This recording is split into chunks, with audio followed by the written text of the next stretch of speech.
Ginger. So you being you obviously playing ball in Jamaica and playing ball in the United States. Um, what do you think?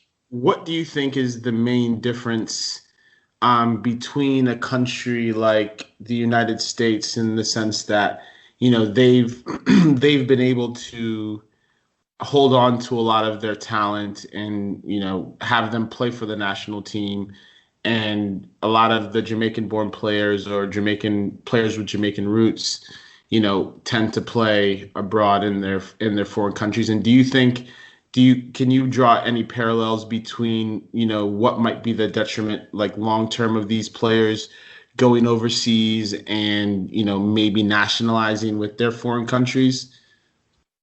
Well, all right. Before I want to answer that, but I want to touch on the US team for a second, if I can. Okay.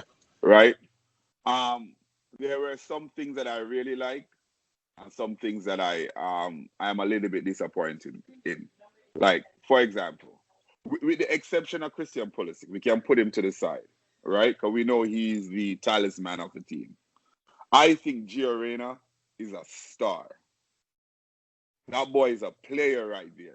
Technically, he's going to be one of the few players that he's going to be the Clint Dempsey, right? And he's a true attacking midfielder, right? That play in between the lines. His touches is excellent and everything. That's on one side. But on the other side, I think Weston McKennie is overdoing it, right? I think he needs to sit beside Tyler Adams and sit and be the defensive base for Claudio, for Gio Reyna. So that kid can express himself and spray the passes like how he used to. Because I watched him, if you watch the Wales game, he was playing in the 10, but Weston McKennie, who he gives you all the hard work, but every time he does the hard work, he tries to do something fancy and lose the ball, right? Same thing against Panama, where in fact they even took, which again you have to question the coaches that because they're young players, so you want to develop them.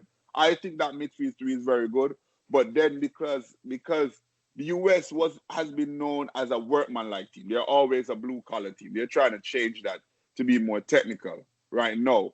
But because of that, they took in the Panama game, they took Gio Reyna and put him on the wing, which I don't like that. A player like that has his ability with his technical ability, he needs to stay behind the striker.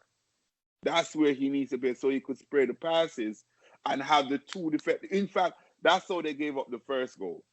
Because Weston McKennie had the ball and he gave it away cheaply, and then they got caught. Tyler Adams fouled someone. They started it fast, and they got a quick cross. Right, Weston McKennie, that is a player to me because it's obvious that him and Tyler Adams are the future in terms of defensively. And Tyler Adams is someone I've been watching for a long time since he has been playing for the New York Red Bulls. Right, I really think the coach needs to, which is probably going to be which can be another issue, because the more player you have in Europe is the more you're probably going to need an established coach. Because think about it, you have a player who's playing that high and that amongst those players in Europe, then you come and then the coach that he's taking instruction from is someone who he's gonna say, well, I don't know if you know enough about football because they're going to look down on the MLS and the career of a coach and only coach in the MLS, if you understand what